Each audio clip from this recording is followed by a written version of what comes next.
That's like 9 questions there. I'll do my Yes. best. Okay. So as populations decline, the capacity for them to participate in normal economic activity collapses because you have to have sufficient young people to get it going, and that's no longer an option for a lot of countries. So the model of capitalism or socialism or fascism or communism or whichever ism you happen to be a fan of, they were all designed for the market getting a little bit bigger every year, and they can't cope with a market that's in terminal decline.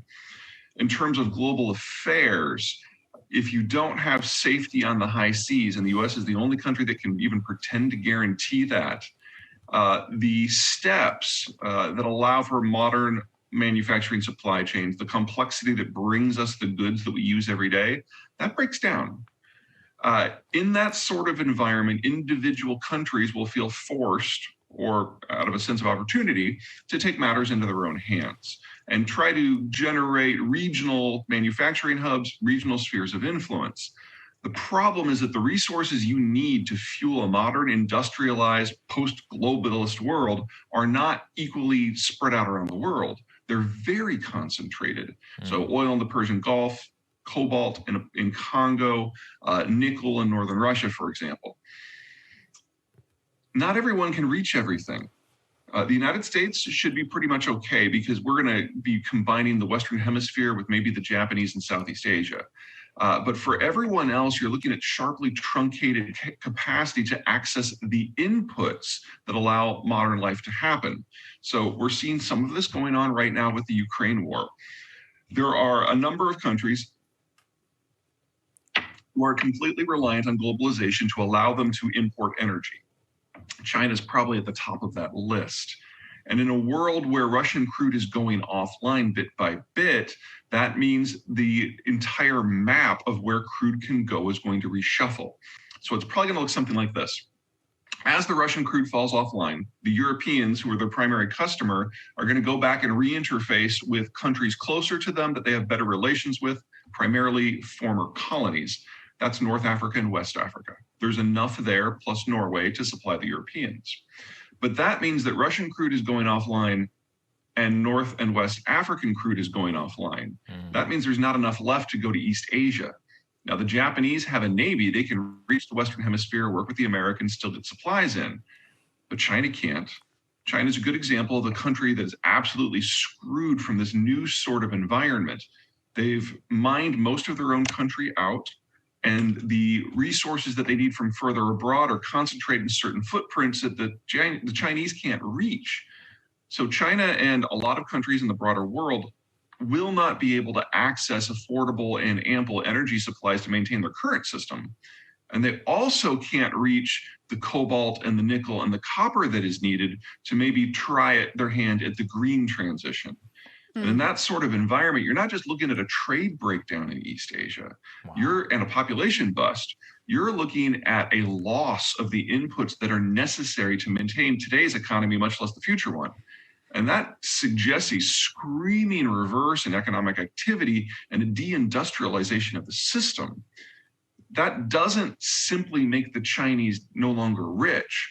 It puts the Chinese in an environment where they have to go back to subsistence rice paddy agriculture just to prevent their population from dying out. Some version of this is going to play out in large parts of the world. I'm specifically concerned with sub-Saharan Africa, North Africa and the Middle East, a little bit in Southeast Asia, a little bit in South Asia, and absolutely in Central Europe. Almost everything. So let's start with the demographic picture since we've already kind of established that. The one-child policy has been in place for 40 years, and that means that the Chinese are running out of 30-year-olds. That's just how math works. Anyone who suggests that the Chinese think long-term or are good at math really needs to take a closer look at their system. Also, with the more recent census data that has come out, they are now admitting grudgingly that they've overcounted their population by in excess of 100 million people. Wow. Now, the Chinese system, as of 2 years ago, before this new census data had come out, they were already the fastest aging and fastest demographically collapsing country in human history. And now with the new data, it suggests that the Chinese population will be less than half of its current size as soon as 2050. So just from a demographic point of view, this is the last decade of China as a unified nation state. They're a dead man walking. Let's go beyond that. Okay, one belt, one road. This is an outcome of something the Chinese do with their financial system. So we give the Fed a lot of crap for monetizing and printing currency and all that good stuff. And on average, we do print a substantial amount. But the US dollar is used as the lubricant for the world's largest economy. We have another 20 odd currencies in the wider world that are linked to it. And it is the sole currency for international trade and the primary currency in terms of store of value. As such, the American increase in the money supply actually broadly correlates with those other factors combined. So do we play a little fast and loose with the rules? Sure. Will we pay for that down the road? Probably. But the Chinese, which is not, the Chinese yuan is neither the store of value nor the currency of exchange. And yet the Chinese in any given month print 2 to 5 times as much currency as we do. Their overall money supply is over twice what ours is, and it's not internationally exchanged at all. They use that money to lubricate their systems to force capital into any company that might be able to employ people. So for us, the money supply is primarily an economic issue. For them, it's a political one, and it's treated appropriately. And that means that the Chinese are brimming with huge volumes of liquidity. And if you're someone in the know in China and you have access to that, it's a gold mine, because if you can get that currency out and exchange it for something else, anything else, even if the price is ridiculous, that means you've gotten some capital flight out and you have your rainy day fund. That's exactly what one belt, one road is on a global basis. Whenever you see the Chinese bidding $8 billion for something that's only worth $2 billion, that is not a sign of national strength. That is a sign of a corrupt bureaucrat who is establishing his nest egg. And they've now done that on a global basis. Now, there's lots of other impacts from this over-financialization, this hyper-financialization system.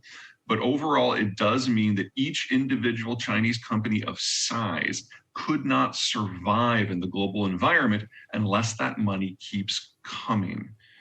Other countries have tried various versions of this. Japan probably is at the top of that list. They're the ones who kind of designed the model. But eventually, you have sufficient exposure that you can't compete. And you start going down a Japanese-style economic malaise that in this case has lasted 30, 35 years already. And the Japanese economy today is about the same size that it was in 1994 before the decline really got going.